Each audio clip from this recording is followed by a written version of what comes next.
Hello, friends, and welcome back to Stories About Entitled People. He took advantage of your kindness the first time around, OP. You spoke to him about helping out, and he still didn't care enough to get his act together. You can't act up and expect others to just take it. He's not entitled to your space. But before we begin, best way to support our channel is to leave comments, like, and subscribe with the turned on bell so you don't miss the new video every single day. Here we go. Don't want to let my homeless friend stay at my place. My friend Mike was kicked out of his parents' house because he came out as gay. He originally was staying with one of his siblings, but they kicked him out after 8 months of being there. I felt really bad for him after I heard. I was in a similar position as a teenager after my dad died, so I allowed Mike to crash on my sofa until he could move in with his boyfriend. I shouldn't have, because it's technically against my tendency to have anyone else in the flat. I spoke to my landlord and they allowed it simply because of the Rona. I told him that I wouldn't expect any money off him for the first 2 months. I knew he had a bit of debt. All I asked was for him to help clean the place and buy some food. That didn't happen. After a good couple of months, he still wasn't helping around the flat, and he definitely wasn't buying food. I was running out of money really quick. My bills had gone up by a couple pounds a month, and I was constantly buying food because Mike was eating everything before the end of the week. I was already on half my usual pay because I lost my job at the beginning of lockdown, so had to go on to benefits. I didn't need to be spending any more money. When I asked Mike to buy some food, he would say, "I'll go to the food bank next week," or "I already bought food," and the food would be a takeaway just for him. What made it worse was that this was all happening during the first lockdown, but he was sneaking out to see his friends and his boyfriend and wasn't coming in until 5 or 6 in the morning, usually drunk and wanting food. Eventually, his boyfriend was able to let Mike stay at his, but they recently broke up and Mike was kicked out. Now everyone's expecting me to take him in again. I've already said I won't do it because I can't afford it, and it's technically against the law. Even though my landlord is chill with it because of the current situation. But people keep saying there's a pandemic and he has nowhere else to go.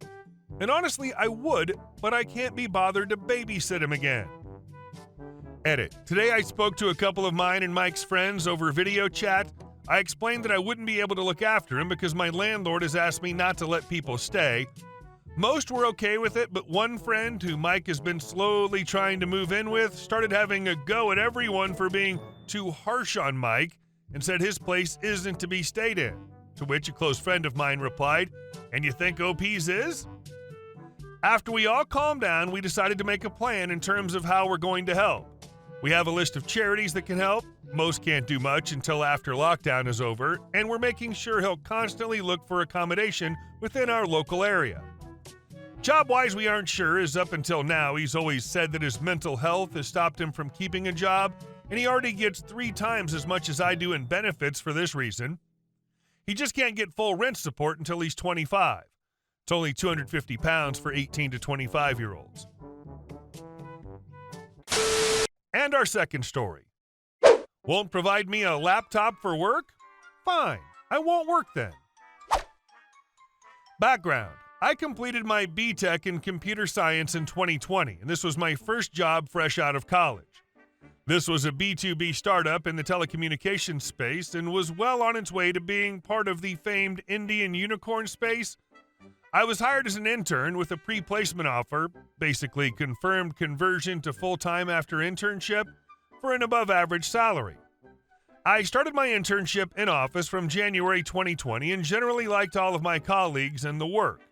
I was learning so much about telecommunications and the IT sector that I used to work 8 a.m. to 7 p.m. daily, taking on as many responsibilities as possible, when the official work timings were 9 a.m. to 6 p.m. and I was being paid a meager stipend of Rs. $15,000 or $200 per month. It was going well, at least for the first 3 months, but then COVID hit and it all went downhill. Something to remember, as this is going to be important afterwards, as per company policies, we didn't have to use a company laptop for work. We can use our personal laptop and claim a BYOD reimbursement of Rs. $1,000 per month. We can also opt out of BYOD anytime and get a work laptop.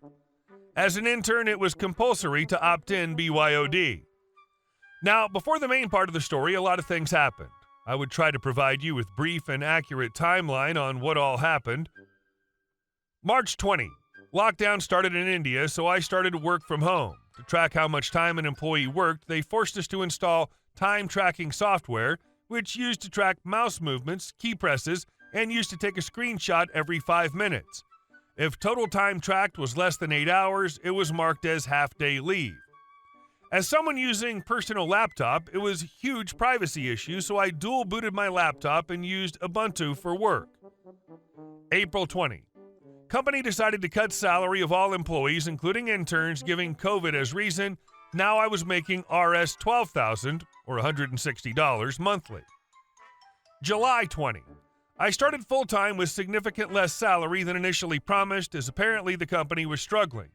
I also opted for BYOD as my personal laptop was working fine and I appreciated the extra money. August 20. Company decided to go completely remote and shut down its main and only office. While it was a welcome decision from middle and senior level employees, it was unacceptable for freshers. I believe a lot of personal and professional development happens in office, and us not being provided that opportunity was not acceptable. It was around this time I decided to prepare for a competitive exam, GATE, for going for masters in India. January 21. Due to crappy HR policies and a toxic work culture, a lot of people were resigning. Given the IT team comprised of only 40 members, it was a huge problem. More people were resigning than the company can hire in a week, so a lot of work was being added to my plate. I was working 10 hours a day and on weekends as well, unpaid, just to keep up with the amount of work. I was also studying 6 hours a day and surviving on barely 4 hours of sleep every day. It was when under so much pressure, it happened. My mom sat on my open laptop by mistake and its lid broke. As it was costing a lot of money and I couldn't afford a new laptop, I requested to withdraw from BYOD and requested for a work laptop. So I was very surprised that my request was denied. I was then informed that starting in 2021, the company has updated the BYOD policy, making it mandatory for employees to bring their own laptop. They will stop providing laptops to employees from 2021 onwards. After a lot of meetings with higher-ups, I'd escalated the issue to head HR as per my previous interaction with the head HR lady. I thought she was a very nice lady and thought she would help me. Boy, was I so wrong. She told me that I was being unreasonable, that it was me who wasn't understanding the company's situation, giving some bullcrap reasons for this policy, and that I would have to buy a new laptop according to their required specs, which would have cost me 2 months' salary. Laptops are expensive in India. It was at that moment that something cracked in me. Here I was working 10 hours a day, preparing for a competitive exam, surviving on less than 4 hours of sleep a day, being forced to buy an unnecessary laptop costing 2 months of salary in the middle of a global pandemic, due to which I have no savings. And I was being unreasonable. So I told her in no uncertain terms to F off, and I resigned on the spot and started my 2 months notice period. I also started looking for other jobs. I was fortunate that a college friend referred me to his company, which was a telecommunications giant, for a job in similar capacity. And I was hired within 3 days with double the salary for essentially the same work. Now, I didn't have a laptop to work on, and the new company was willing to buy out my notice period, so I asked HR for early release and they denied the request. Apparently, they were so short-handed they couldn't afford any more leaving so quickly. You wouldn't provide me with the tools I require for my job? Fine, I won't work then. I followed some YouTube tutorials to connect the broken lid with laptop base. I managed to connect it barely. I would then send an email to my boss, HR and tech lead, that I won't be able to work due to my laptop not working properly. I would send this email daily from my broken laptop, making sure the time tracking software was on, and it took screenshots of me sending the email, and then I would leave for the rest of the day. Meanwhile, I prepared for GATE full-time, gave my GATE exam, and then went on a 2-week vacation, for which I was paid as I was still sending those emails daily. I then followed this routine till the 2 months notice period was completed, said goodbye to my colleagues, and finally left this crappy company. Recently, I connected with a former colleague, and I got to know the current situation. Remember the pay cut we were given during COVID? According to some leaked internal documents, it turned out that while our pay was being cut, the CEO and CTO, who were brothers, increased their already huge salaries by more than 50%. This caused a massive crapstorm on LinkedIn. The company's Glassdoor reviews tanked. I hadn't known about it because I didn't use LinkedIn much. The bad press also caused them to lose a lot of their clients, tanking their revenues. They had to let go of a lot of newly joined employees, which further contributed to the controversy. Finally, after all this, the company was recently bought by another player in the telecommunications sector, which dissolved it after getting access to their technology, thus ending the tale of a once-growing startup. And our last story. Wife stealing my house.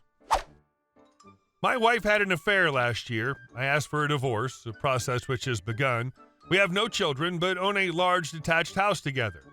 We're both on the mortgage and both on the deed. About 40% of the mortgage has been paid off. My wife has invited 2 of her sisters and their children to live in our home. Every bed's now occupied and there's nowhere for me to sleep. The families have all sent their correspondence to our home.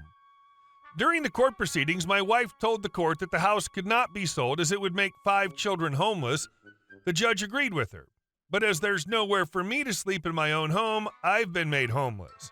I'm currently living with my parents. My wife has also stopped paying her half of the mortgage. 75% of my paycheck is now going directly to the mortgage payments, 15% on car payments, which leaves me only a few hundred to live on each month. So I decided to just stop paying the mortgage. I can't afford it, and she's using dirty tactics to prevent a sale, so I simply stopped. The bank didn't care about her heartwarming stories when they came to foreclose. Hey guys, thank you all for watching the video. I'll see you in the next one.